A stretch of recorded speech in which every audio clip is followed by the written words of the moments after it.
مساء الفل يا ست الكل. ناس كتير قوي بتسأل ازاي ازود الملمع وازاي انقص مستوى الملمع.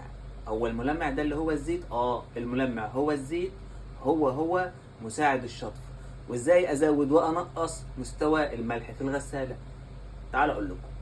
زود مستوى الملمع وانقص مستوى الملمع. انا اقول لك، في بعض الزجاج والكوبايات بيطلع فيها كده خطوط بيضة. طبعا دي مش فيها، لان انا ظابط مستوى الملمع اللي عندي ومستوى الملح. في خطوط بيضة كده ونقر بيضة ومجيرة. في الحالة دي انا محتاج ازود مستوى الملمع علشان خاطر الكوباية تطلع بتلمع. طيب انا عندي رغاوي كتير، الرغاوي كتير في قلب الغسالة. لا، هنا بقى نقلل مستوى الملمع. نفس الكلام على الملح. انا عندي مستوى مثلا عسر الميه، لا نزود مستوى الملح. لا انا عندي هكذا. فاسباب كتير تزودي وتنقصي. انا اقول لكم ازاي تزودي المستوى وتقللي المستوى. بالنسبه لعسر الميه، هعمل لكم فيديو تاني اقول لك ازاي تختبري عسر الميه بشريط الاختبار قد كده صغير. اول حاجه هنشغل الباور من هنا، واول ما يشتغل فورا نضغط على زرار البرامج. لو استنيتي ثانية واحدة مش هتلحقي. تعالي نشوف اهو فورا.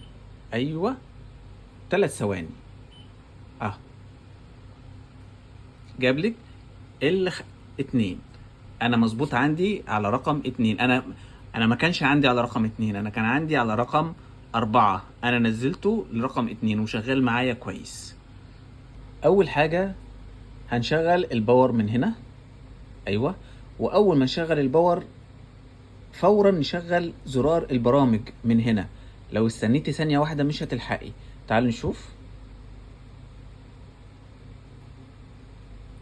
فورا 3 ثواني. لمدة 3 ثواني خليكي ضغطة على الزر، راح جاب الرقم 2.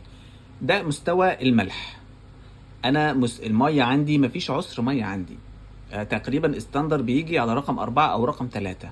انا عندي المية كويسة، نزلته لرقم 2. واقول لكم ازاي تعملوا اختبار لعسر المية. طيب تزودي ازاي؟ نزود من هنا، من البرنامج ده، من زرار البرنامج نضغط ضغطة كده. ايوه، نضغط ضغطة 3. لا عندك عسر مية، لا 4. نزود 5. كل ما تضربي ضربة يزود لحد مستوى 6. تمام.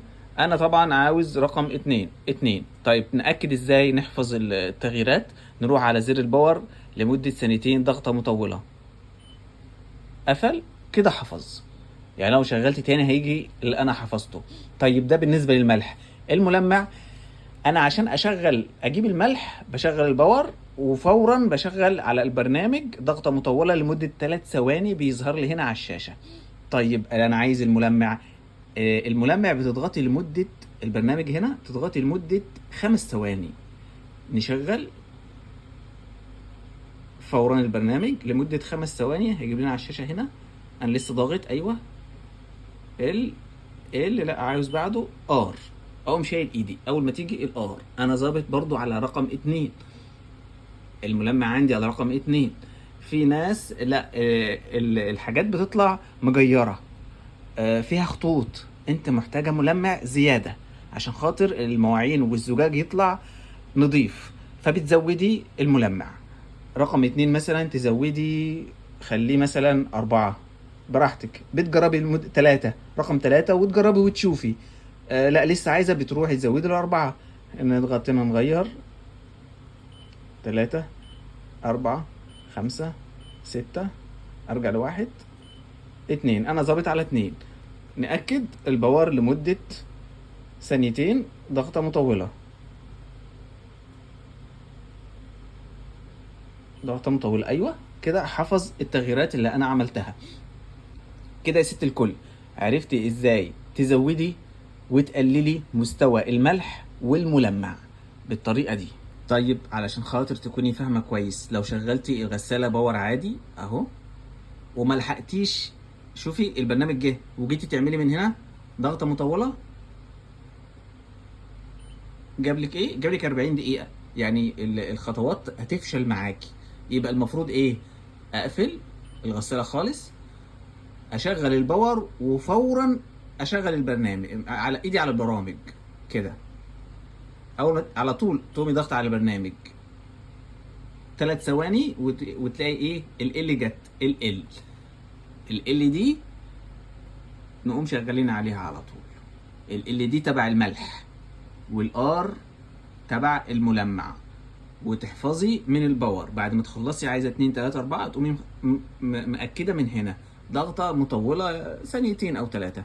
ها كده حفظ التغييرات. لو عجبك الفيديو لايك وشير، وعلى قناتي عصائر ميخا على اليوتيوب.